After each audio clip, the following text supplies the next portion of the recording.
প্রিয়, এই প্রিয়, বনু, আপনি ঘুমকুমারী? অনেকক্ষণ যাবৎ কারো চাপা কণ্ঠের ডাকাডাকিতে ঘুমের মধ্যেই নড়ে উঠল। প্রিয় তার ডাক কানে পৌঁছাচ্ছে ঠিকই, কিন্তু শরীর এই সুখসজ্জা ছেড়ে উঠে যেতে রাজি নয়। এখন রাত না সকাল, সেটাও জানে না প্রিয়তা। প্রণয়ের বুকের উপর মুখ থুবড়ে পড়ে মরার মতো ঘুমাচ্ছে, কিন্তু এভাবে বেশিক্ষণ পড়ে থাকতে পারল না প্রিয়তা। আরও দু একটা ডাকের সাথে পুরোপুরি জেগে গেল। এই প্রিয়, উঠ না গাধা, বেরিয়ে আয়, কথা আছে। প্রিয়তার চোখ ডলে উঠে বসার চেষ্টা করেও ব্যর্থ হলো। হাই তুলে চোখ পিটপিট করে তাকিয়ে দেখলো প্রণয় ঘুমের মধ্যেই তার পিঠ জড়িয়ে রেখেছে। মিষ্টি হাসলো প্রিয়তা।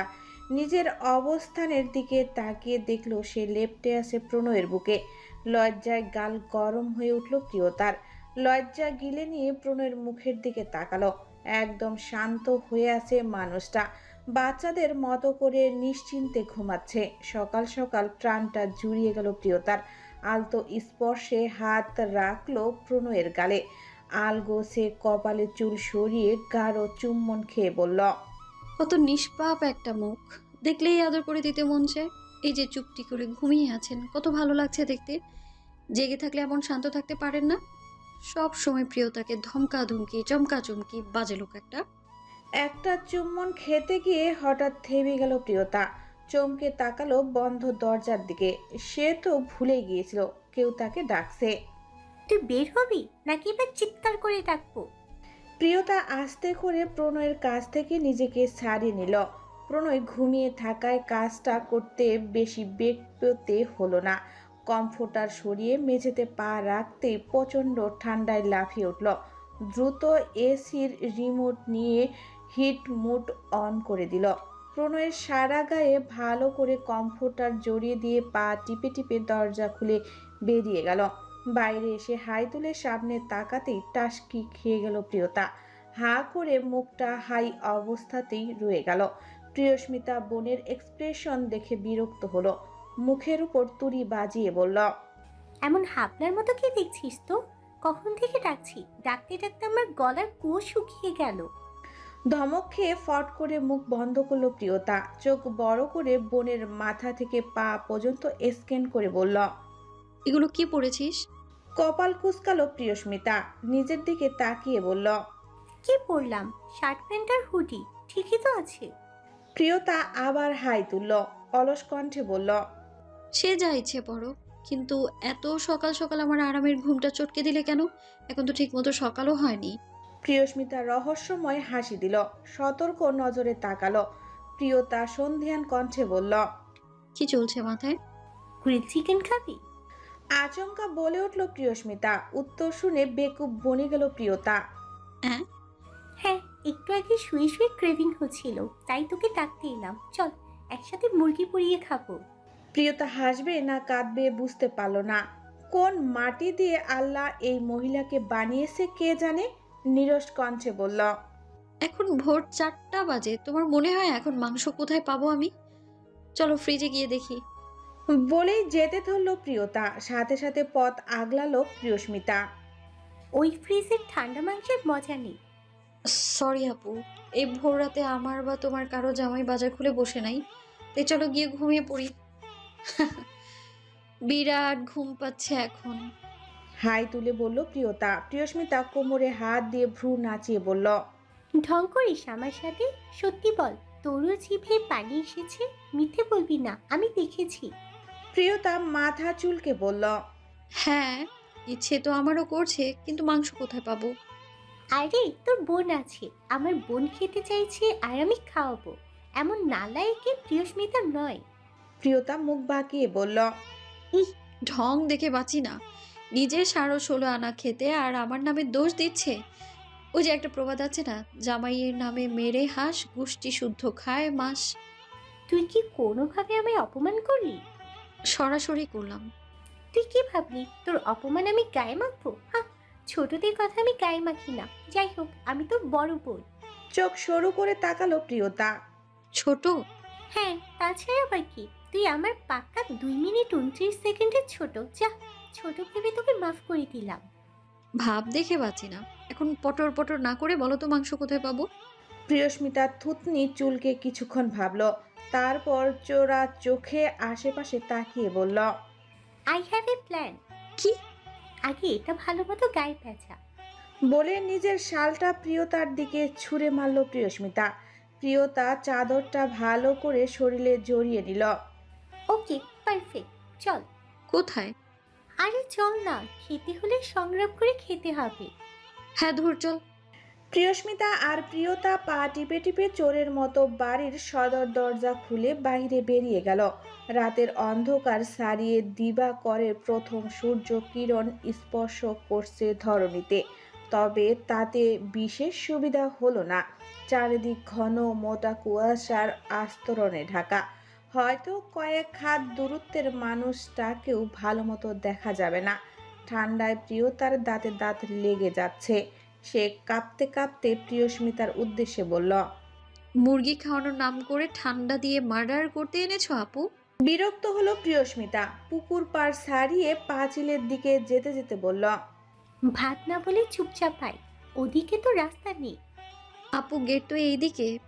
জানি, কিন্তু ওকে পেট মোটা মোটা গোফওয়ালা তোর জামে পাহারা দিচ্ছে। বেরোতে দেখলে হাদে অফিসে কমপ্লেন করে দেবে। তাহলে এদিকে যাব কিভাবে? বলতে বলতে দুজনে সেই বিখ্যাত পেয়ারা গাছের সামনে এসে দাঁড়ালো। প্রিয়তা কংক্রিটের উঁচু পাঁচিল তার দিকে তাকিয়ে বলল। মই তো নেই আপু। প্রিয়স্মিতা পেয়ারা গাছটা পরোক্ষ করতে করতে বলল, লাগবে না। তাহলে কিভাবে যাব? পাঁচিল টপকে। বিস্ময়ে চিৎকার বেরিয়ে গেল প্রিয়তার। কি? হ্যাঁ, পাঁচিল টপকে উপরে যাব। এমন রিয়েকশন দেওয়ার কি আছে? প্রিয়তা বিস্ময়ে ছুঁড়ে ফেলে ঘুরে আপত্তি জানিয়ে বলল, অসম্ভব, তোমাকে আমি পাঁচিল টপকাতে দিব না এই অবস্থায়। ধুর, কিছুই হবে না। জাস্ট 5 উইক আপু। আমার গ্রিল চিকেন খাওয়া লাগবে না, বাড়ি চলো। আরে ক্যাচাল করিস না তো, আমার অভ্যাস আছে। কিন্তু আমার নেই। আমি আছি, শিখিয়ে দেব। অনেক না নিষেধ করেও প্রিয়স্মিতাকে রাজি করাতে পারল না প্রিয়তা। প্রিয়স্মিতা হাতের সাহায্যে গাছের জমে থাকা কুয়াশা সরিয়ে দিয়ে বলল, সাবধানে, দেখিস পা পিছলে পড়ে যাবি। প্রিয়তার ভয় লাগছে গাছে উঠতে, তবুও জামার সামলে সাবধানে পেয়ারা গাছে পা রাখল। হ্যাঁ, ওই দিকটার ডালটা শক্ত করে চেপে ধর, নিচের ডালটাতে পা রাখ। প্রিয়তা ঢোক গিলে বলল, ভয় লাগছে আপু। তুই না আমার বোন, গ্রেট প্রিয়স্মিতার বোন। হ্যাঁ, এরপরে ওপরের ডালে পা রাখ। প্রিয়স্মিতার কথা মতো পাঁচিলে উঠে গেল প্রিয়তা। উপর থেকে নিচে তাকিয়ে বিশাল এক চিৎকার দিল। আ চুপ, চেঁচাস কেন? প্রিয়তার ঠোঁট উল্টে বলল, আপু অনেক উঁচু, এখান থেকে লাফ দিলে প্রিয় তো সোজা পটল তুলবে। প্রিয়তা কথা শেষ করতে পারল না, তার পূর্বেই টপাটপ গাছ বেয়ে পাঁচিলে উঠে পড়ল প্রিয়স্মিতা। তাকে আর কিছু বলার আগেই প্রিয়তার হাত চেপে ধরে লাফ দিল। দু বোন একসাথে মুখ থুবড়ে পড়ল পিচ ঢালা রাস্তায়। দুজনেই ব্যথায় চোখ মুখ খিচে বন্ধ করে নিল। হাঁটু আর হাতের কনুইতে ব্যথা পেয়েছে দুজনেই। প্রিয়তার জামা ঝাড়তে ঝাড়তে উঠে দাঁড়ালো। প্রিয়স্মিতার হাত ধরে বলল, ব্যথা পেয়েছো আপু? প্রিয়স্মিতা ঝটপট উঠে দাঁড়িয়ে বলল, তোর দুলাভাই ব্যতীত আমাকে ব্যথা দেওয়ার সামর্থ্য অন্য কেউ রাখে না। হ্যাঁ চল, তুই বুঝবি না। প্রিয়তা হাঁটতে হাঁটতে জিজ্ঞেস করল, আমরা এখন কোথায় যাচ্ছি? এখান থেকে 1 কিলোমিটার দক্ষিণে এক বেটার বিশাল মুরগির ফার্ম আছে। তো তো আর কি, যাবো আর একটা তুলে আনবো। হ্যাঁ, কি সুন্দর কথা। আমরা চাইবো আর আমাদের দিয়ে দেবে। প্রিয়স্মিতা বাঁকা হাসল। দেবে না তো জানি, তাই তো ছেপে নিয়ে আসবো। কথা শুনে সাথে সাথে দাঁড়িয়ে পড়ল প্রিয়তা। চোখ বড় বড় করে বোনের দিকে তাকিয়ে বলল, ঝেপে নিয়ে আসবো মানে চুরি? আরে ধুর, এটাকে চুরি বলে না, এটাকে বলে হাতের কাজ। প্রিয়তা উল্টো ঘুরে দ্রুত দৌড় দিতে নিয়ে বলল, অসম্ভব, এই চুরি চোরামিতে আমি নেই। প্রণয় ভাই জানতে পারলে ভীষণ মারবে। দৌড় দিতে গিয়ে আহ বলে বেনি ধরে আর্তনাদ করে উঠল প্রিয়তা। প্রিয়স্মিতা ওর বেনি পেঁচিয়ে ধরে বলল, আমার সাথে জিতেছিস? আমার সাথে চুরিতে যোগদান না করলে আমি তোকে মেরে তক্তা বানিয়ে দেব। প্রিয়তা অসহায় চোখে তাকালো। প্রিয়স্মিতা পাত্তা দিল না। অগত্যা ভয়ে প্রিয়তা চলল চুরির উদ্দেশ্যে। 20 মিনিট হেঁটে ওরা এসে পৌঁছালো মোনাক মিয়ার মুরগির খামারে। চারিদিকে ধুধু কুয়াশা, আশেপাশে জনব মানবের চিহ্ন পর্যন্ত নেই। খামারের পেছনে কলা গাছের আড়ালে দাঁড়িয়ে আছে দুজন।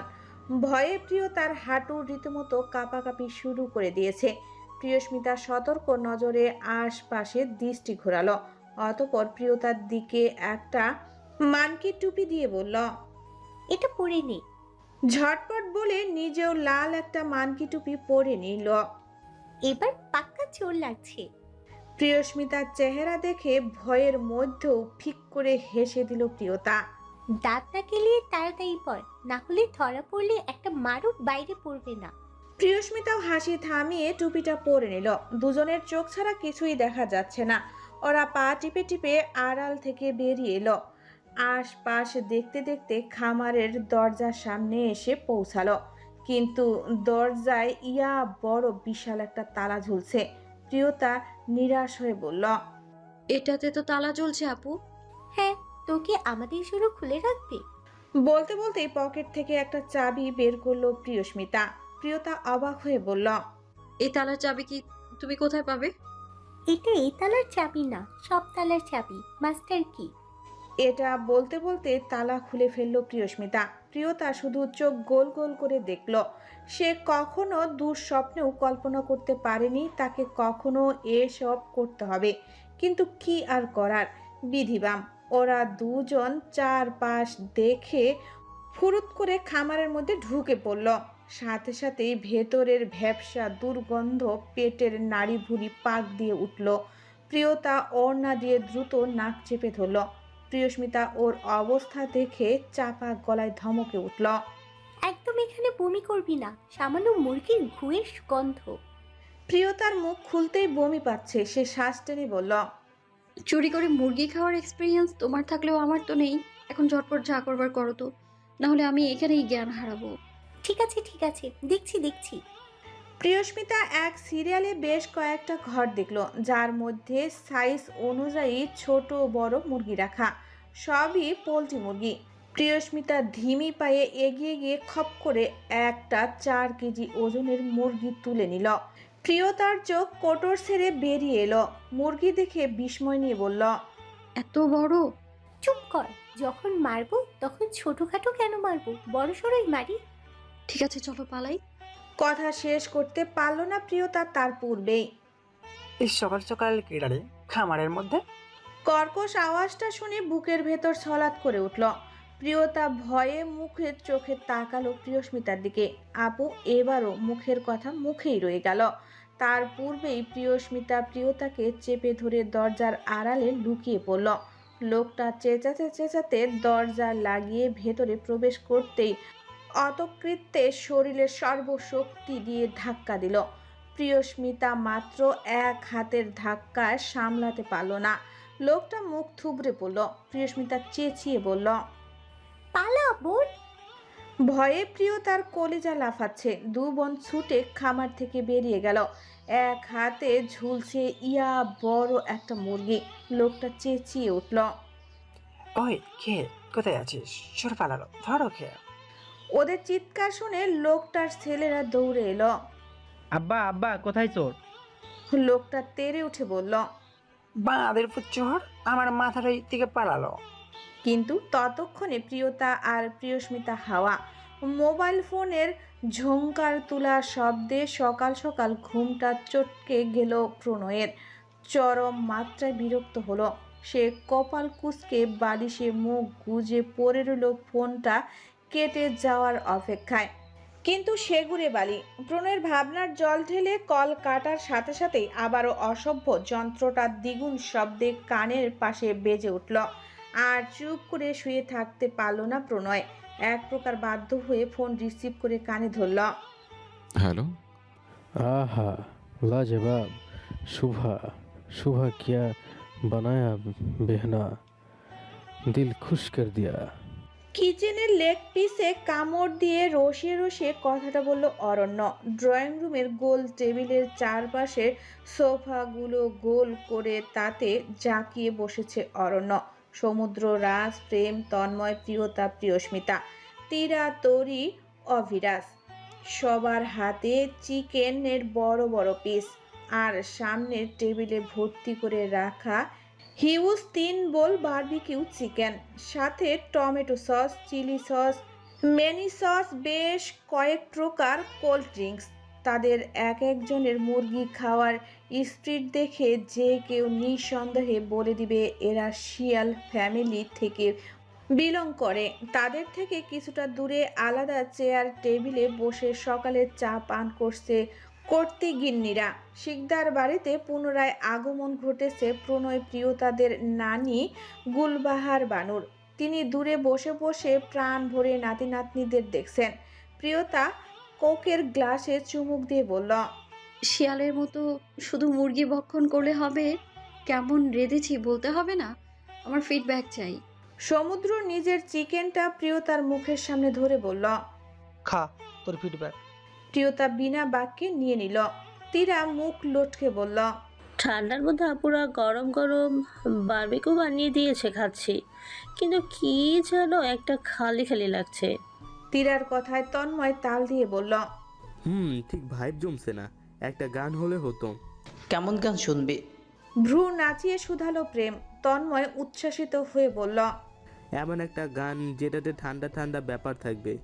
প্রেম বলল, ঠান্ডায় দাঁতের দাঁত লেগে যাচ্ছে, আর তুই কোন গান শুনতে চাস? বাহিরের পিলারে 5 মিনিটের জন্য বেঁধে রাখলে বরফের মমি হয়ে যাবি। প্রিয়স্মিতা তন্ময়ের পক্ষ নিয়ে বলল, হ্যাঁ, একটা জোস গান হলে মন্দ হয় না। অরণ্য সবার মতিগতি দেখে হাত তুলে বলল, ओके भाई लोग काम डाउन, मैं हूं ना, गाना আমি গাইবো। এক বাক্যে উপস্থিত সকলের মুখ শুকিয়ে চুন হয়ে গেল। প্রিয়তা দুপাশে মাথা নাড়িয়ে ইশারায় বুঝালো, না প্লিজ, সকাল সকালে এই অত্যাচারটা নিতে পারবো না। প্রেম বোনকে চোখের ইশারায় আশ্বাস দিয়ে সকলের উদ্দেশ্যে বলল, থাক থাক, এই সকালে আর গান শুনতে হবে না। তন্ময়ও দাঁত কেলিয়ে বলল, হে হে, কি দরকার সকাল সকাল গান শোনার, আমরা বরং দুপুরে শুনবো। পাশ থেকে তীরা বলল। সহমত। অরণ্য ভ্রু কুঁচকে ভাই বোনদের দিকে চাইল। এরা কি কোনোভাবে তার প্রতিভাকে অপমান করছে? না, এগুলো আর শিল্পীর কদর করা শিখল না। প্রিয়স্মিতা সকলের পাল্টি নেওয়া দেখে বলল, কেন ভাইয়া, গান গাইলে কি সমস্যা? ভাইয়া তুমি গাও তো, আমি শুনবো। মুখ চোখ চকচক করে উঠল অরণ্যের। বোনের কথা শুনে মোটিভেট হয়ে গেল। প্রিয়স্মিতার গাল টেনে দিয়ে বলল, দিল খুশ কর দিয়া বেহনা, তুই আমার আসল বোন। পাশ থেকে প্রিয়তা তেতে উঠল। তাহলে আমি কি? অরণ্য হাই তুলল ভাবশীল ভঙ্গিতে বলল, শুধু চাচ্ছু আমার চোখের সামনে তোকে ড্রোন হাতে তুলে এনেছে। ভাইয়া? অরণ্য পাত্তা দিল না, তীরাকে বলল, যা তো ফুটকি, আমার ঘর থেকে গিটারটা নিয়ে আয়।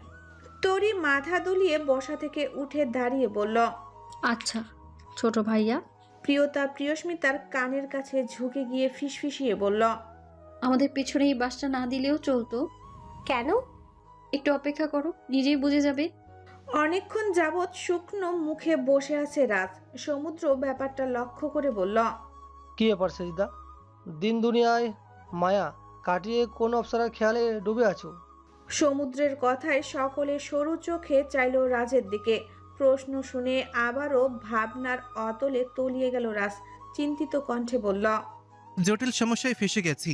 আজ ভোর রাতে ডেকে তুলে তোদের ভাবি বলেছে সে নাকি দিন দিন নির্লজ্জ হয়ে যাচ্ছে, অথচ সে লজ্জাবতী গাছ কবে ছিল তা ভেবে ভেবে 5 ঘন্টা যাবৎ ডিপ্রেশনে চলে যাচ্ছি।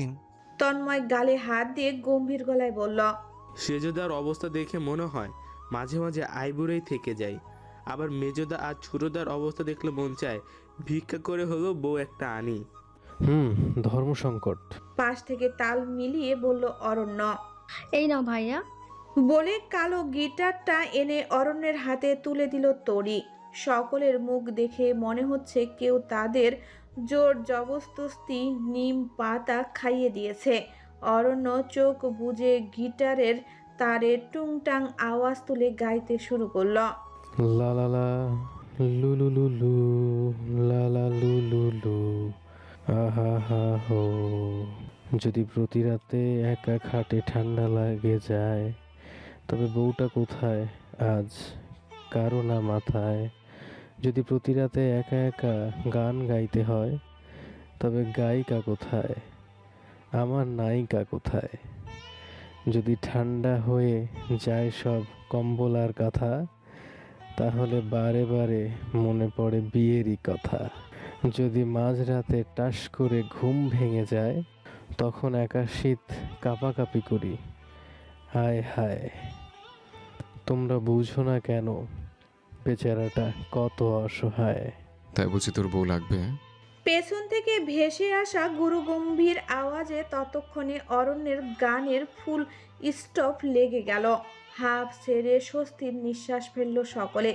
বেচারাদের কান দিয়ে রক্ত উঠে আসার উপক্রম। শব্দ শুনে সকলে একত্রে পিছনে ফিরে চাইল। শান্ত ভঙ্গিতে সিঁড়ি বেয়ে নেমে আসছে প্রণয়, দৃষ্টিতে মাত্রাতিরিক্ত শীতলতা। অরণ্যদের নজর টানলো কি না জানা নেই, তবে প্রিয়তার চোখ সবার আগে আটকালো হাতের চিকন লাঠিটার দিকে। আতঙ্কে ভেতরে ভেতরে গুটিয়ে গেল প্রিয়তা। মনে মনে বিড়বিড় করে বলল, কি ব্যাপার, এই শয়তান বেটা হাতে লাঠি নিয়ে আসছে কেন? কিছু আবার জানতে পারলো নাকি?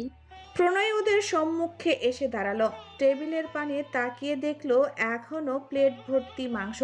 প্রিয়তা চড়া চোখে তাকালো প্রণয়ের দিকে, যে চোখ মুখ শক্ত করে ওকে দেখে যাচ্ছে।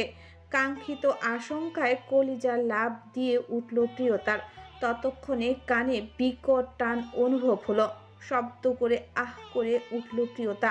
প্রণয় কান টেনে বসা থেকে দাঁড় করিয়ে দিল। ভয়ে গুটিয়ে গেল প্রিয়তা। শরীরের জোড়ায় জোড়ায় মৃদু কাঁপন ধরল। প্রণয় 2 সেকেন্ড শান্ত চোখে দেখলো ওর কাঁপাকাঁপি।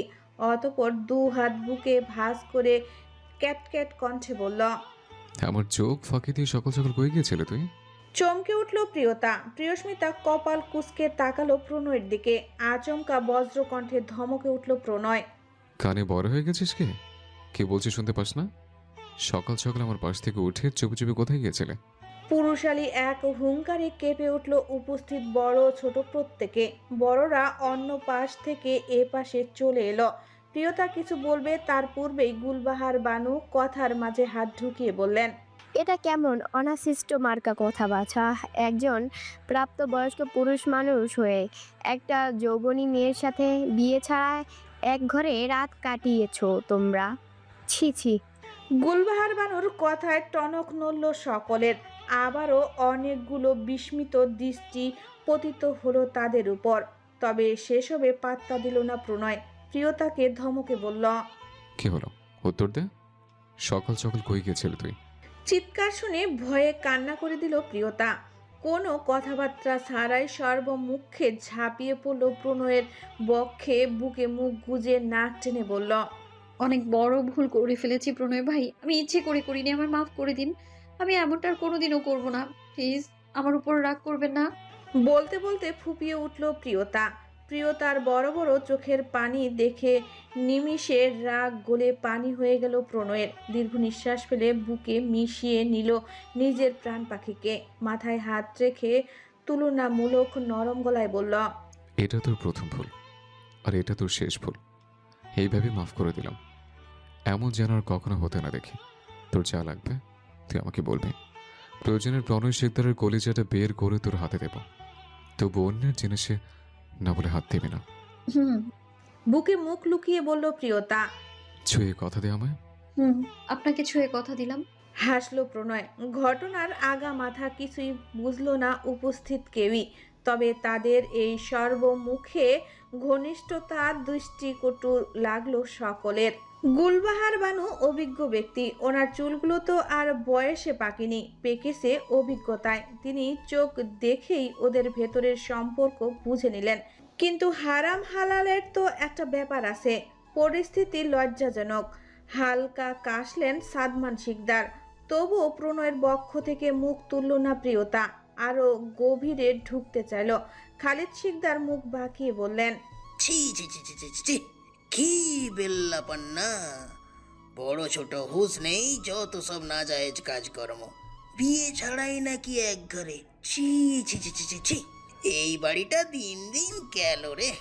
এইটুকু বলে থেমে গেলেন খালিদ শিকদার। প্রণয়ের রক্তিম চোখ দেখে বাকিটুকু বলার আর সাহস দেখালেন না।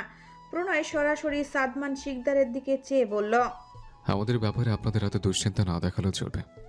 ভালোবাসে, তাই বিয়ে করে নিয়েছে। ও আমার বউ, আর এই পৃথিবীতে শেষ আপনজন। ওকে কথাবার্তা বলতে সাবধানে বলবেন।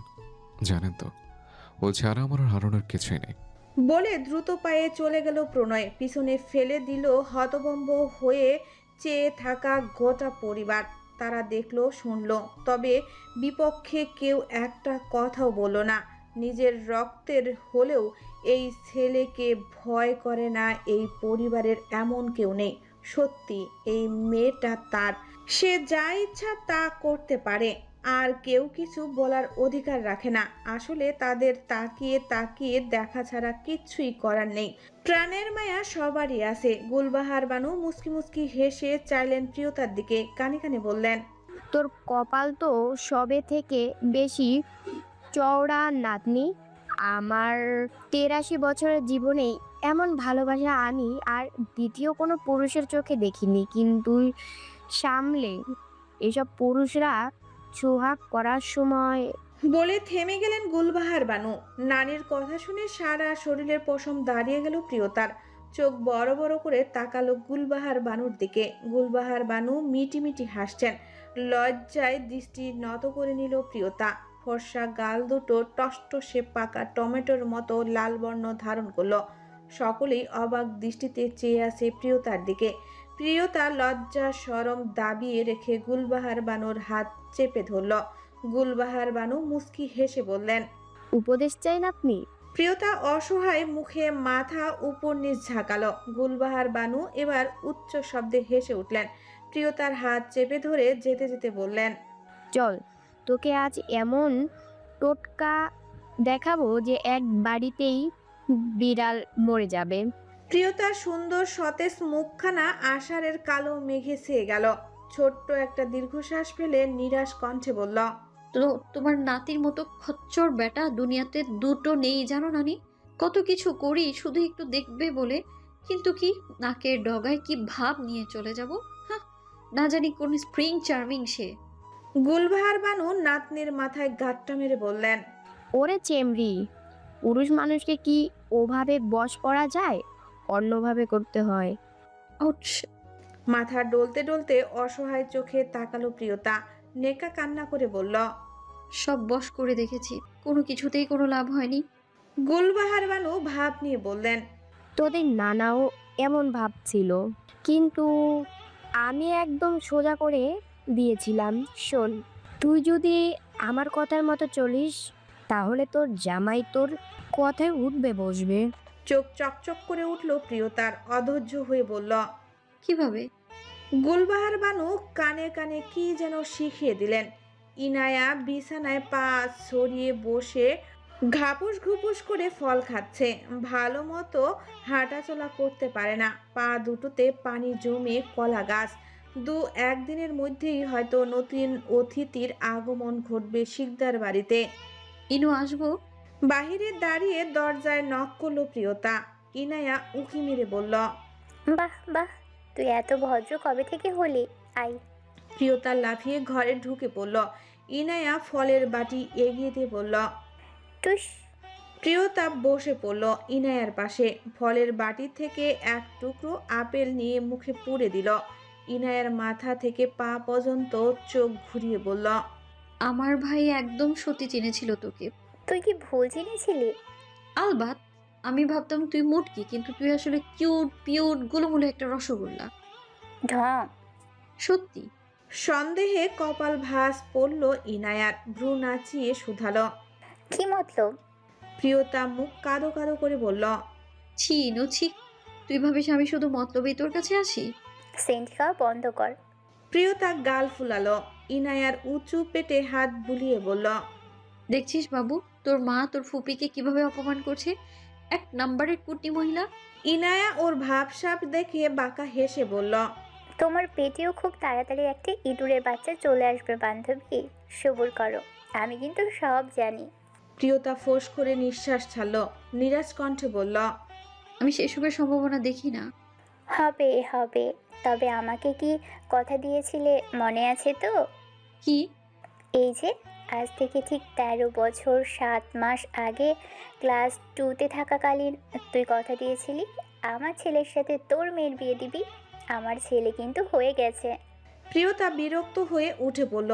ইনায়ার ওয়ার্ড্রোব খুলে একটা সিঁদুর রঙা শাড়ি বের করে বলল, গাছে কাঁঠাল গোফে তেল। তোর ছেলের শ্বশুর শাশুড়ির এখনো বাসর হলো না আর তুই ছেলের বউয়ের স্বপ্ন দেখিস? ছি, এখনো বাসর করতে পারলি না? আমার মতো জামাই তো তোমার জোটে নাই, তাই তুমি বুঝবে না। বলে দীর্ঘ নিঃশ্বাস ফেলে ওয়াশরুমে ঢুকে পড়ল প্রিয়তা। ইনায়া মনে মনে বাঁকা হেসে বলল, বাসর করার খুব শখ তোমার ননদিনী। নিশীথ রজনীতে পীড়া মিশ্রিত সুখ দহনে যখন পৃষ্ঠা হবে তখন বুঝবে কত গমে কত ময়দা। ইনায়া ভাবনা শেষ করার পূর্বেই ওয়াশরুমের দরজা খুলে গেল। শাড়ির আঁচল ঠিক করতে করতে বেরিয়ে এলো প্রিয়তা। এলো চুল লাল শাড়িতে যেন একদম লাল টকটকে পুতুল বউ লাগছে মেয়েটাকে। হাঁটার তালে তালে উন্মুক্ত লটকানো কেশ গুচ্ছ দুল খাচ্ছে বাঁকানো কোমরের নিশাংশে। হালকা আঁচল সরে গিয়ে দৃশ্যমান হয়ে আছে ফর্সা উদরের কিছু অংশ। চোখ ধাঁধানো আগুন রূপে থমকে গেল ইনায়া। নিজের অজান্তেই মুখ থেকে বেরিয়ে এলো, মাশাআল্লাহ। মেয়ে হয়ে চোখ ফেরাতে ব্যর্থ হচ্ছে সে। প্রিয়তা হেলে দুলে সামনে এসে দাঁড়ালো, ঢং করে বলল, কিরে মুটকি, কেমন লাগছে আমায়? ইনায়া বাঁকা হেসে প্রিয়তার মসৃণ পেটে স্লাইড করে বলল, ইস, পুরো রসমালাই। আই, তোকে একটু জড়িয়ে ধরে ফিল নি। এমন খাসা মাল চোখে দেখলেও শান্তি। শালা, আমার ভাসুরের কপাল সেই ফিল পাবে না। উফ। চোখ বড় বড় করে লাফিয়ে দূরে সরে গেল প্রিয়তা। নাক মুখ কুঁচকে বলল, ছি, তোর নজর এত খারাপ, চোখ দিয়ে ধর্ষণ করে দিলি। ইনায়া হেসে ফেলল, তবে যাই বলিস বান্ধবী, তোকে কিন্তু কড়া লাগছে। এমন ফিগার যদি আমার হতো তাহলে পুরো দেশের ছেলে পটিয়ে নিতাম। প্রিয়তার নাক উপরে তুলে ভেংসি কাটল। এই জন্যেই তো তুই গোল আলুর মতো, না হলে আমার ভাই তোমাকে কন্ট্রোল করতে পারতো না। বাই দ্য রাস্তা, তোর মেরুন লিপস্টিকটা কই রে? ইনায়া 4 নাম্বার ড্রয়ারের দিকে ইশারা করে বলল, ওটাতে দেখ। প্রিয়তা ওর কথা মতো ড্রয়ার খুলে অনেকগুলো লিপস্টিকের মধ্য থেকে কাঙ্ক্ষিত লিপস্টিকটা খুঁজে বের করলো। ইনায়া ভ্রু কুঁচকে বলল, এটা তো স্ম্যাচ প্রুফ, একটু বেশি হার্ড। একবার ঠোঁটে দিলে রিমুভার ছাড়া উঠবে না। প্রিয়তা বাঁকা হাসলো। একটা মেরুন লিপ লাইনার দিয়ে ঠোঁট দুটো আঁকতে আঁকতে বলল, এটাই তো চাই বান্ধবী। ইনায়া বাঁকা হেসে বলল, ওকে, কাল সকালেই যেন সুখবর পেয়ে যাই। প্রিয়তা জবাব দিল না। ডার্ক মেরুন লিপস্টিক দিয়ে ফ্লাফি ঠোঁট দুটো গাঢ় লাল গোলাপের পাপড়ির মতো করে দিল। লাল শাড়ির সাথে লাল লিপস্টিকটা দুরন্ত মানিয়েছে। প্রিয়তা ইনায়ার থেকে চেয়ে ইনায়ার বিয়ের সময়কার কয়েকটা মোটা মোটা স্বর্ণের বালা কোমল দু হাতে পরে নিল। পাশের ড্রয়ারে দেখ, দুটো মাঝারি স্বর্ণের ঝুমকা আছে, ওগুলো বের করে পর, তোর সাথে জোস মানাবে। প্রিয়তা তাই করলো। ইনায়ার কথা মতো ঝুমকো দুটো বের করে কানে পরে নিল। এমন স্নিগ্ধ একখানা চেহারা দেখে অন্তর জুড়ে গেল ইনায়ার। চোখের ইশারায় কাছে ডাকলো। প্রিয়তা গিয়ে বসে পড়ল ইনায়ার পাশে। ইনায়ার চোখের পাতা থেকে একটু কাজল নিয়ে প্রিয়তার কানের পাশে লাগিয়ে দিল। মুগ্ধ চোখে চেয়ে বলল, তুই অনেক সুখী হ বন্ধু। এই এক পুরুষের জন্য জীবনে যত কষ্ট সয়েছিস তার কোনো তুলনা হয় না। এখন থেকে সারা জীবন এভাবেই হাসি খুশি থাকিস। হাসলো প্রিয়তা। টুক করে ইনায়ার গালে একটা চুমু খেয়ে বলল, ধন্যবাদ, এখন যাই আমি। চোখে হাসলো ইনায়া, বা চোখ টিপ দিয়ে বলল, অল দ্য বেস্ট। জমাট বাঁধা মেঘলা আকাশের বিষণ্ণতার ছাপ। বাইরে থেমে থেমে ঝিরিঝিরি শব্দে বৃষ্টি পড়ছে। সিক্ত বারান্দার কোণ ঘেঁষে দাঁড়িয়ে এক ধ্যানে স্মোকিং করছে প্রণয়। শিরায় শিরায় ছুটে চলছে অদম্য অনুভূতির জোয়ার। লাল শাড়ি পরিহিত রমণীকে এক পলক দেখে পাগল পাগল লাগছে। তার ভয়াবহ ক্রেভিং হচ্ছে মনে। প্রণয় রেলিংয়ে হাত চেপে ধরে চোখ বুঝল। সে বেশ বুঝতে পারছে কুচক্রী নারী তার বিরুদ্ধে ষড়যন্ত্রে লিপ্ত হয়েছে। মনকে সংযত রাখতে দিচ্ছে না। ইচ্ছে তো করছে পুচকে মেয়েটাকে মাথার উপর থেকে তুলে একটা আছাড় মারতে, কিন্তু হৃদয়ের কাছে অসহায় সে, সেটাও করতে পারছে না। দাঁতে দাঁত পিষল প্রণয়। না চাইতেও চোখের সামনে ভেসে উঠছে কাজল টানা নীলাভ বড় বড় চোখ দুটো, হাতের চুড়ি, কানে ঝুমকো। কিছুই ভুলতে পারছে না প্রণয়। ওভাবে কেউ সাজে? একদম ঘায়েল করে ফেলেছে হৃদয়টাকে। প্রণয় ঘাড় চেপে ধরে তপ্ত নিঃশ্বাস ফেলে। নষ্ট মনের অবাধ্য অনুভূতিগুলো বেহেয়া হয়েছে বড়ই। এই এলোকেশী রমণীকে একান্তে পাওয়ার জন্য বিদ্রোহ জারি করছে নিজেদের মধ্যে। এরা কি ভেবেছে নিজেদের? প্রণয় শিকদারের শরীরে বাস করে অন্য নারীর জন্য বেহেয়াপনা করে। বেয়াদবগুলো হাতের কাছে পেলে এগুলোকেই সবার আগে গুলি করত প্রণয়। উফ, কি যন্ত্রণা! এই ঘরের সর্বত্র যেন মরণ বিষের ছড়াছড়ি। কোথাও একটু শান্তি পায় না প্রণয়। পায়ের পাপোশ থেকে শুরু করে বিছানার চাদর সব কিছুতেই ওই নারী নিজের গন্ধ মাখিয়ে রেখেছে। নিজের ঘরেই নিজেকে পাগল মনে হয় তার। নিজের অবস্থা দেখে নিজেই হাসল প্রণয়। তর্জনীর সাহায্যে টোকা দিয়ে সিগারেটের ফিল্টার ঝেড়ে বলল, আমার সাথে এক ঘরে দরজা বন্ধ করে থাকলে আমার অজান্তে তোমার পেটে আমার অংশ, আমার রক্ত চলে আসবে জান। আমি ঠিক সেটাই চাচ্ছি না। চোখ মেলে ফের সিগারেটে টান দিল প্রণয়।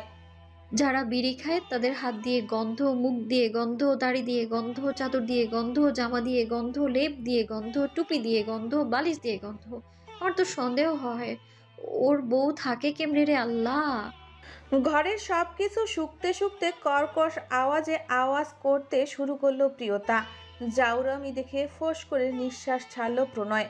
মনে মনে বেয়াদব বলতে ভুল করলো না, মুখে মুখে তর্ক করে আজকাল বড্ড বাচাল হয়েছে মেয়েটা।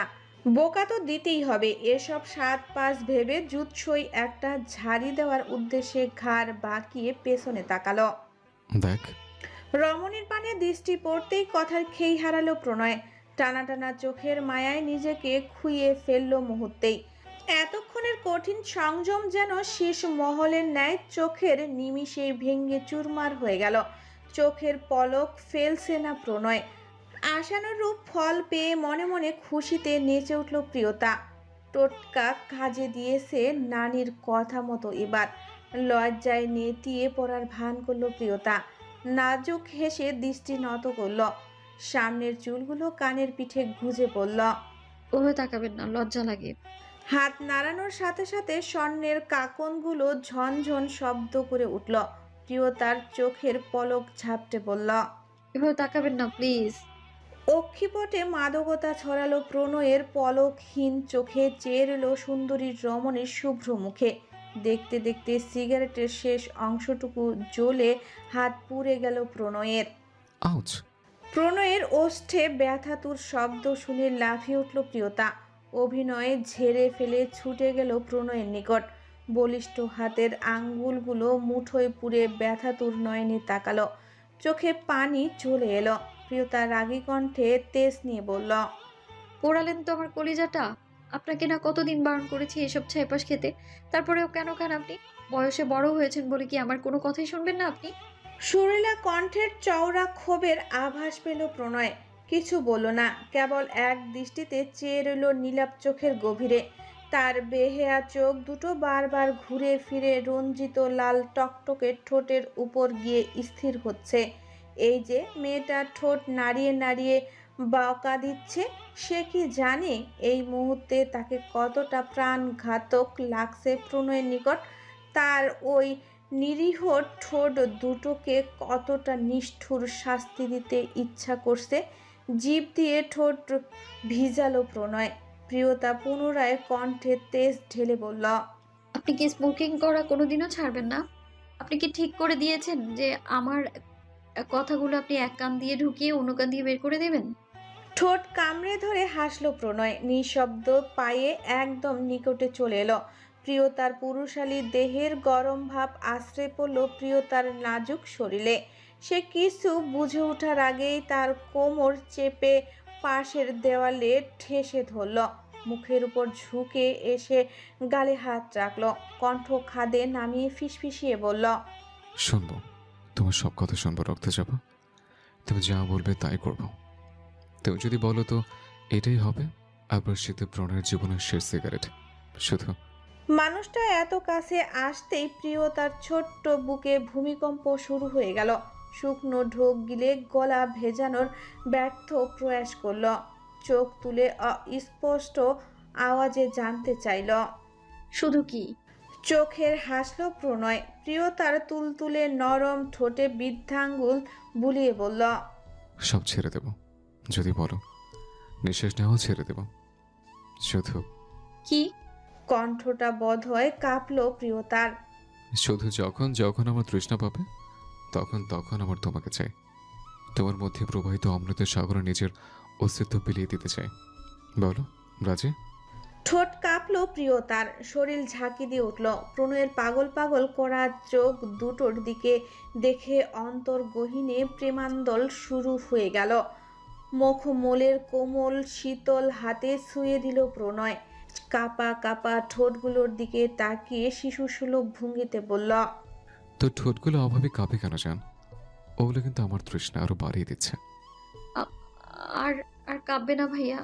নিজের কথা শুনে নিজেই বেকুব বনে গেল প্রিয়তা। বোকা বোকা জবাব শুনে ঠোঁট চেপে চাপা হাসলো প্রণয়। আপাত মস্তক মাথা থেকে পা পর্যন্ত দেখে বলল, আমি তোর ভাই লাগি? না না না না, মানে মানে কোমর চেপে ধরে তুলতুলে শরীরে মিশে গিয়ে বলল, বল কি লাগে আমি তোর? ভাই। আচ্ছা, কোনো ভাই এভাবে আদর করে? মানে তুমি তো খুব সাহসী জান, ভয় পাচ্ছ কেন? তোমার মতো যে আমরা এই বাড়িতে কি আর একটাও আছে? আমাকে কি ভয় পাওয়া মানায় বলো? আমি ভয় পাচ্ছি না, মানে প্রণয় ভাই। তাহলে আমি কি লাগি বলো? প্রণয় ভাইয়ের জান। প্রিয়তা হাঁসফাঁস করে উঠল লজ্জায়। প্রণয় বুকে হাত রেখে বলল, আপনি অন্যদিকে কথা ঘুরাচ্ছেন। আচ্ছা কি কথা? এই যে আমার কথা দিয়েছেন আমায়, আপনি আর স্মোকিং করবেন না। করবো না তো, শুধু বল তুই আমার তৃষ্ণা মিটিয়ে দিবি। প্রিয়তা ঘাড় বাঁকিয়ে তাকালো প্রণয়ের পুরুষালী অববয়ে। প্রণয় ফের অস্থির হয়ে উঠল। ঘাড় থেকে চুল সরিয়ে গলার নিচে ধীরে ধীরে চুম্বন করতে করতে বলল, বল না জান, মিথ্যে বলছি না, বিশ্বাস কর। তোর থেকে বড় নেই সে হলো কি আর কিছু নেই। এক চুমুক তোকে পেলেই আমি শান্ত হয়ে যাব। স্পর্শ কাতর নারী শরীরে পুরুষালী স্পর্শ লাগতেই বরফের ন্যায় জমে গেল প্রিয়তা। ক্ষীণ কণ্ঠে ডাকল, প্রণয় ভাই। ঠোঁটে আঙ্গুল চেপে ধরল প্রণয়। নেশামগ্ন চোখের দিকে তাকাতে পারছে না প্রিয়তা। শরীর অবশ হয়ে আসছে। আদরে আহ্লাদে প্রিয়তার ছোট্ট দেহখানা ভরিয়ে তুলল প্রণয়। আসক্তির সাগরে ডুবে গিয়ে বলল, জান, তুই একবার আমি বলেছিলি আমার ঠোঁট দুটো তোর খুব পছন্দ, তুই বারবার খেতে চাস, আজকে খাবি জান? প্রণয়ের আকুতি মিশ্রিত আধো আধো কণ্ঠস্বরটা খ্যাস করে বুকে লাগলো প্রিয়তার। পায়ের রক্ত ছলকে উঠল মাথায়। তুলতুলে গালে নাক ঘষতে ঘষতে প্রণয় ফের বলল, খাবে পাখি? তুমি যদি আমায় তোমার নেশায় ডুবতে দাও, অমৃত তো আমি আর অন্য কোনো নেশায় হাত দেব না, প্রমিস। অসহ্য লজ্জায় নুয়ে পড়ল প্রিয়তা। প্রণয় কণ্ঠ নালিতে নাক ঘষতে ঘষতে আবিষ্ঠিত কণ্ঠে বলল, বলো না জান। এই ময়না পাখি, এ আদরণী, এ শোনাবো। প্রিয়তার নিঃশ্বাস এলোমেলো হয়ে গেল। হাঁসফাঁস করতে শুরু করলো মেয়েটা। এতগুলো আদরের ডাক প্রিয়তার অন্তর্মহলে প্রেমান্দোলের সৃষ্টি করছে। এতগুলো আদরের ডাকে কি সাড়া না দিয়ে থাকতে পারে প্রিয়তা? প্রিয়তা শক্ত করে প্রণয়ের পিঠ জড়িয়ে ধরল। মনের অবশিষ্ট সাহসটুকু কেচে কুচে চোখ তুলে তাকালো প্রণয়ের নেশাগ্রস্ত দু চোখে। চোখে চোখ পড়তেই কণ্ঠ কেঁপে উঠল প্রিয়তার। হালকা তোতলিয়ে বলল, খাবো। জবাব শুনে বাচ্চাদের মতো উতলা হলো প্রণয়। তৎক্ষণাৎ নিজের পুরো ঠোঁট দুটো প্রিয়তার দিকে এগিয়ে দিয়ে বলল, আমি তোমার রক্ত যাব, সবটা তোমার। চুমু খাও, রক্ত যাব। আমার সিগারেটে পোড়া রুক্ষ ঠোঁটে ঠোঁট চেপে চুমু খাও। অনুভব করো আমায়, অনুভব করো আমার ভালোবাসা। দেখো, গলে যাবে সব অভিমানের দেয়াল, মেটে যাবে সব তৃষ্ণা। চুমু খাও আমায়। চোখে চোখ রেখে প্রিয়তারও নেশা চড়ে গেল। দু হাতে প্রণয়ের শার্টের কলার চেপে নিচু করে পুরুষালী ঠোঁটে ঠোঁট ডুবিয়ে দিল। ঠোঁটে ঠোঁট পড়তেই ভেতরে দাউ দাউ করে দাবানল লেগে গেল প্রণয়ের। এক হাতে কোমর চেপে ধরে অন্য হাত রাখলো গলায়। পরম তৃপ্তিতে শুষে দিতে থাকলো প্রেম সুধা। উন্মাদ পাগলের ন্যায় দিশেহারা হয়ে চুমু খাচ্ছে প্রিয়তা। নিঃশ্বাস ফুরিয়ে আসছে, তবুও প্রণয়কে ছাড়ছে না। সময়ের সাথে সাথে আরো শক্ত করে আঁকড়ে ধরছে। দুটো অতৃপ্ত মন তাদের তৃপ্তি খুঁজে নিতে মরিয়া। ঠান্ডার দিনে বৃষ্টি হওয়ার ব্যাপারটা চরম বিরক্তকর। তবুও বর্তমান সময়ের ওয়েদারের কোনো ঠিক ঠিকানা নেই। যখন তখন ঝুমঝুমিয়ে বৃষ্টি হয়। বিকেলের দিকে বৃষ্টি হওয়ায় সন্ধ্যার দিকে ঠান্ডার প্রকোপ বেড়েছে ব্যাপক হারে। পছন্দের কফি মগ হাতে উত্তরের বারান্দায় দাঁড়িয়ে আছে শুদ্ধ। পরনে ফিনফিনে একটা ফর্মাল সাদা শার্ট, অনুভূতি শূন্য। ঘোলাটে চোখ দুটো চেয়ে আছে অদূরে। চারদিক থেকে সন্ধ্যাকালীন ঝিঝি পোকার ডাক শোনা যাচ্ছে। অল্প দূরে মেঘলা নদী। শীতের ঠান্ডা জোরালো হিমেল বাতাসের ঝাপটা এসে লাগছে চোখ মুখে। বারান্দায় দাঁড়িয়ে নদীর তীর দেখা যায়। নির্লিপ্ত পরিবেশে একাকী দাঁড়িয়ে ধোয়া ওঠা কফির মগে চুমুক দিচ্ছে শুদ্ধ। নীরবে ঠোঁট কাঁপছে, চোখের পাতা ভিজে উঠছে। কিন্তু তা বোধ করি তৃতীয় কারো দেখার সাধ্য হবে না। শুদ্ধ আকাশ পানে চেয়ে ঠোঁট ফাঁক করে দীর্ঘ নিঃশ্বাস ছাড়ল। হতাশার সহিত মনে মনে বিড়বিড় করে বলল, মহাবিশ্বে এত এত জায়গা থাকতে ওহে বোকা কিশোরী, দুঃখ উজাড় করে দেওয়ার জন্য তোমার আমার হৃদয়টাই পছন্দ হলো। কি নিষ্ঠুর আবদার ছিল তোমার, কি নিষ্ঠুর ছিলে তুমি। আবার ভালোবাসাটা আমায় ভিক্ষা দিলে কি ক্ষতি হতো তোমার। কিন্তু না, তুমি স্বার্থপর, নিজের ভালোবাসাটাই দেখলে। বলতে বলতে থেমে গেল শুদ্ধ। মেঘলা আকাশের পানে চেয়ে ফের মলিন হেসে বলল, তুমি সত্যি বলেছিলে মায়াবতী, তোমাকে পেয়ে গেলে বিরাট সমস্যা হয়ে যেত। সব কথা তোমাকে বলা লাগতো।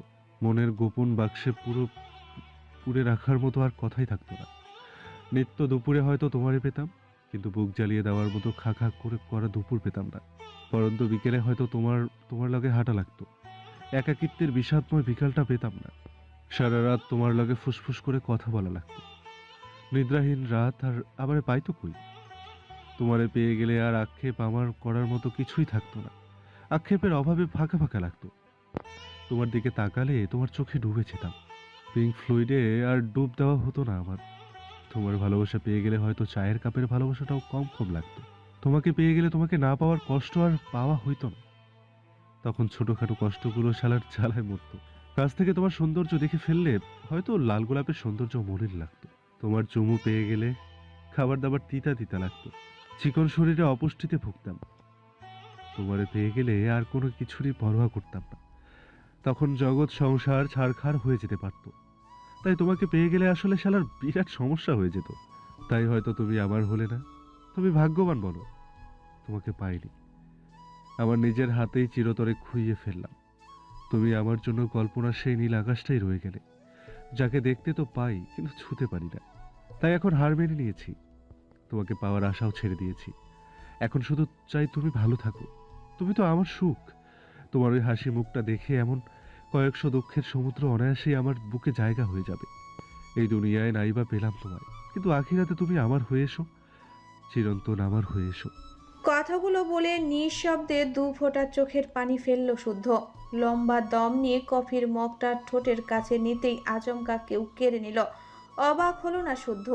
পকেট থেকে সিগারেট বের করে শীতল ওষ্ঠের মধ্যভাগে চেপে ধরল।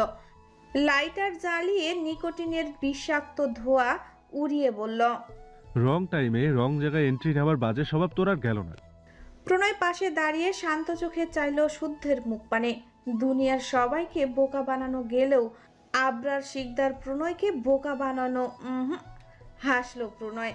উষ্ণ কফির মগে চুমুক দিয়ে বলল, smoking is injurious to health, it causes cancer. বিশ্বের নাম করা হার্টের ডক্টর হয়ে নিজের হার্টের প্রতি এত উদ্দেশ্যনতা বড্ড বেমানান। প্রত্যুত্তরে কেবল হাসলো শুদ্ধ। সিগারেটের প্যাকেট এগিয়ে দিল প্রণয়ের দিকে। প্রণয় সিগারেটের প্যাকেটের দিকে এক পলক তাকিয়ে দৃষ্টি ফিরিয়ে নিল। কণ্ঠে তৃপ্তি নিয়ে বলল, নো থ্যাঙ্কস। প্রণয়ের চোখের তৃপ্তিময় সুখ নীরবে অন্তর পুড়িয়ে দিল শুদ্ধের। হাসল সে। নিকোটিনের বিষাক্ত ধোঁয়া হৃৎপিণ্ডে টেনে নিয়ে বলল, ঘরে সুন্দরী বউ রেখে বন্ধুর সাথে টাইম স্পেন্ড করলে মানুষ তোকে সন্দেহ করবে, ভাববে তোর এন্টিনায় সমস্যা, সিগন্যাল কানেক্ট করতে ব্যর্থ হয়। তাই তোর হরমোনে ভেজাল থাকলেও আমার নেই, দূর হয় এখান থেকে। প্রণয় ভ্রু কুঁচকে চাইল। তুই কি কোনোভাবে আমার অ্যাবিলিটির দিকে আঙুল তুলছিস? টোকা মেরে সিগারেটের ফিল্টার ঝেড়ে ফেলল শুদ্ধ। দায় সারা ভাবে জবাব দিল, তুলছি। ওকে চল তাহলে, তোকে দেখে আনি। নাউজুবিল্লাহ, আমি ইয়া বড় কলা গাছ দেখতে ইন্টারেস্টেড না। বিরক্ত হলো প্রণয়। তীক্ষ্ণ নজরে চাইল শুদ্ধের পানে। অল্প আলোতেও লাল লাল চোখ দুটোতে চিকচিক করা পানি তার চোখ এড়ালো না। প্রণয় শক্ত হলো।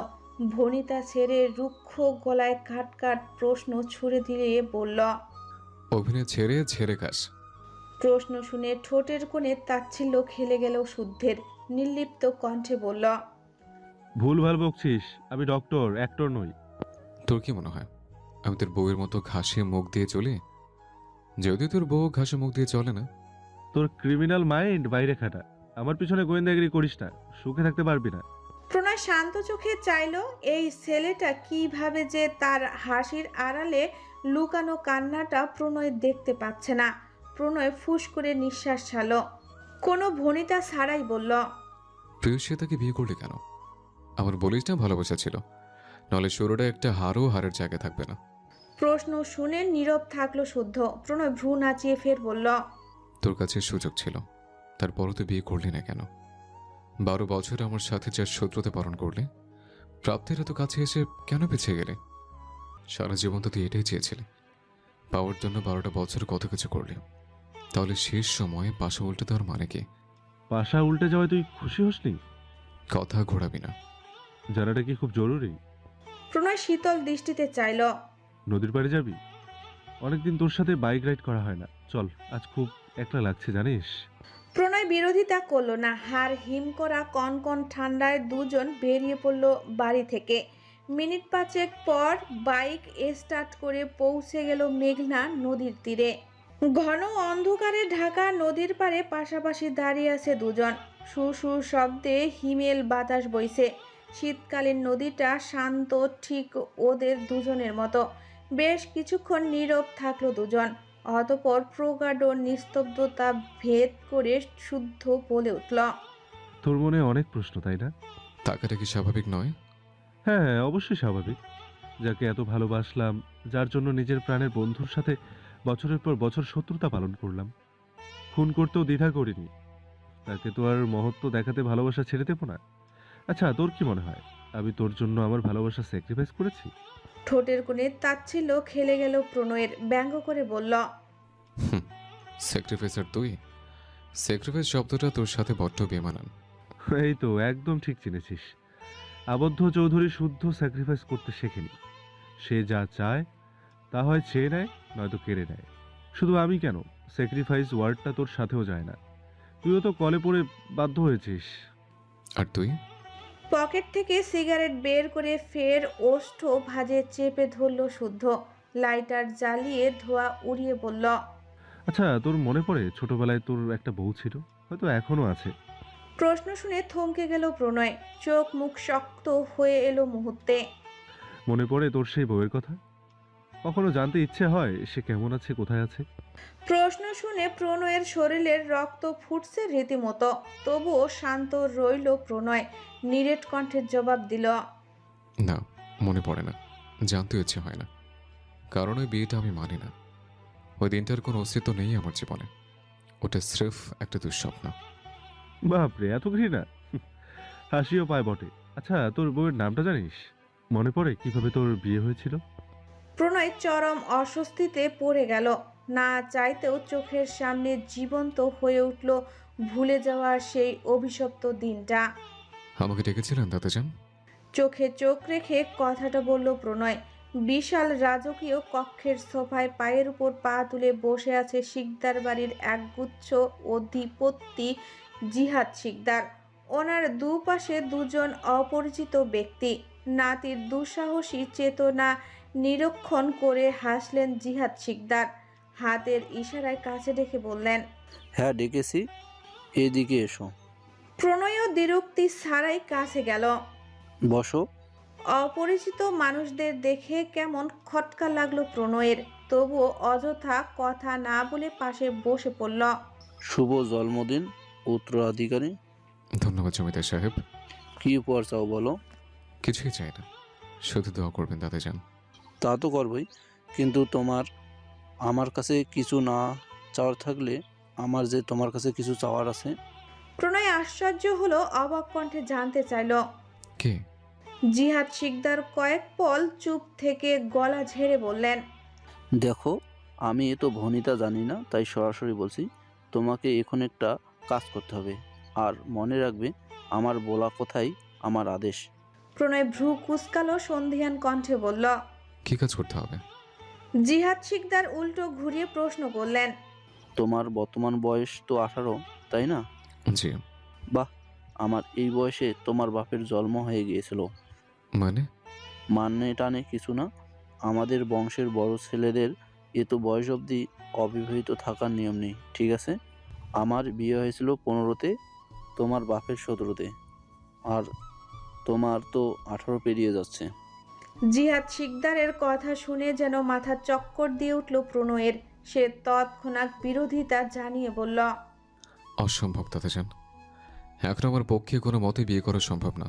জিহাদ শিকদার বাঁকা হেসে দেখলেন নাতির চোখে মুখে ফুটে ওঠা অস্থিরতা। তিনি সংক্ষিপ্ত বাক্যে জানিয়ে দিলেন, বললাম না, বিয়ে তোমাকে করতেই হবে, আজ আর এখনই। That is my order. তৎক্ষণাৎ বসা থেকে দাঁড়িয়ে পড়ল প্রণয়, কাট কাট কণ্ঠে বলল, no, never, I am committed to someone else. I don't care you have committed to someone or no, but তোমাকে আমার পছন্দ করা মেয়েকেই বিয়ে করতে হবে এক্ষুনি। প্রণয় উত্তেজিত হয়ে পড়ল, আর ভদ্রতা বজায় রাখতে পারল না, চেঁচিয়ে বলে উঠল, আমি অন্য কাউকে বিয়ে করতে পারবো না, পারবো না, পারবো না। এমন বেয়াদবি দেখেও উত্তেজিত হলেন না জিহাদ শিকদার। ঠান্ডা গলায় বললেন, বিয়ে তোমাকে করতেই হবে, আর যদি না করো? প্রণয় তেতে উঠে বলল, কি করবেন আপনি? জিহাদ শিকদার হাসলেন, ঠান্ডা কণ্ঠে বললেন, বেশি কিছু না, কেবল আমার সব থেকে সুন্দরী নাতনিটাকে আমার মেয়ের কাছে কানাডায় পাঠিয়ে দেবো। জানোই তো, এই দেশ থেকে ওই দেশ ঢের ভালো বাচ্চাদের জন্য। জিহাদ শিকদারের ঠান্ডা হুমকিতে দুনিয়া দুলে উঠল প্রণয়ের। মনে হলো খচ করে বুকের পাঁজরে কিছু একটা গেঁথে গেছে, কলিজাটা এফোর ওফোর হয়ে গেছে একটা বাক্যেই। জিহাদ শিকদার ফের বললেন, তোমার কাছে ভাবার জন্য 2 মিনিট দিলাম, তোমার উত্তর যদি হ্যাঁ হয় তাহলে ঠিক আছে, আর যদি না হয় তাহলে 1 সপ্তাহের মধ্যে আমার মেয়ের কাছে পাঠিয়ে দেবো। তুমি খুব ভালোই মতোই জানো আমি জিহাদ শিকদার যা বলি তাই করি। আর বিয়েটা করছো মানেই এই না যে তোমাকে এখনই সংসার করতে হবে। তুমি তোমার ইচ্ছা মতো সময় নেবে, ততদিন না হয় এই সব কিছু গোপন থাকবে। তোমার অনিচ্ছায় কোনো কথাই এই 4 দেওয়ালের বাইরে বের হবে না। প্রণয় চোখে ঝাপসা দেখছে, কি করবে সে? তার জানকে, তার ছোট্ট রক্তজোবাকে এমন একজনের কাছে পাঠিয়ে দিবে যে কিনা তার থেকে তার জানকে কাটতে চায়। প্রণয় তো 1 সেকেন্ডও বাঁচবে না তার জানকে ছাড়া। Time up. কেঁপে উঠল প্রণয়।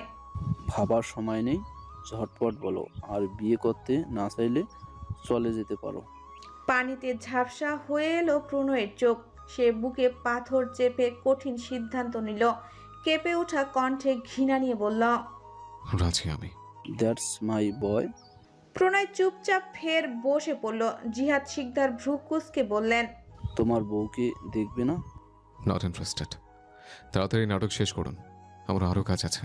ওকে কাজী সাহেব, পাশের ঘরে কনে মেয়ে বসিয়ে রাখা হয়েছে, বিয়ে পড়িয়ে আনুন। মাথা নেড়ে উঠে চলে গেলেন কাজী সাহেব। অতঃপর শরিয়া মোতাবেক বিবাহ সম্পূর্ণ হলো। উকিল সাহেব, উকিল ফাইল থেকে কিছু পেপার বের করে দিল জিহাদ শিকদারের হাতে। জিহাদ শিকদার সেটা বাড়িয়ে দিলেন প্রণয়ের দিকে। প্রণয় কোনো কিছু না দেখে সাইন করে দিল, আর এক মুহূর্ত অপেক্ষা করলো না, হন হন করে কক্ষ ত্যাগ করে বেরিয়ে গেল। কি রে? শুদ্ধের ডাকে ভাবনা থেকে ছিটকে পড়ল প্রণয়। চরম বিরক্তি নিয়ে তেতে উঠে বলল, বারবার বউ বউ করিস না, বিরক্ত লাগে। আমার একটাই বউ, তো বাড়িতে। তাও তো বুঝলাম, কিন্তু তোর কখনো জানতে ইচ্ছে হয় না সেই মেয়েটা এখন দেখতে কেমন, কোথায় থাকে এসব? না। শুদ্ধ ভাবুক কণ্ঠে বলল, তোর বউটা খুব সুন্দর দেখতে, জানিস? একদম পুতুলের মতো, নরম কোমল স্বচ্ছ, ভালো না বেশি থাকাই যায় না। প্রণয় চোখ ঘুরিয়ে তাকালো শুদ্ধের দিকে, সন্ধিয়ান কণ্ঠে বলল, তুই দেখেছিস? তুইও দেখেছিস? কে? একটা ঘটনা শুনবি? শোন তাহলে। আজ থেকে 4 বছর পূর্বে আমি অস্ট্রেলিয়া যাওয়ার আগের দিন নানার ঘরের ড্রয়ারে একটা ফাইল খুঁজে পাই। সেখানে নানা ধরনের ডকুমেন্টস আর পেপারসের মধ্যে একটা চিঠি আর কিছু ছবি দেখতে পাই। জানিস সেই চিঠিতে কি লেখা ছিল? কে? শুদ্ধ পকেট থেকে একটা ভাঁজ করা কাগজ বের করে প্রণয়ের হাতে দিয়ে বলল। নিজে পড়। প্রণয় অদ্ভুত চোখে তাকালো ভাঁজ করা কাগজটার দিকে। বেশ পুরনো দিনের, তাই কেমন হলদেটে হয়ে গেছে কাগজটা। প্রণয় হাত বাড়িয়ে কাগজটা নিল। চাপা কৌতূহল হচ্ছে মনে। প্রণয় কাগজটা খুলতেই প্রথমে লেখা ছিল,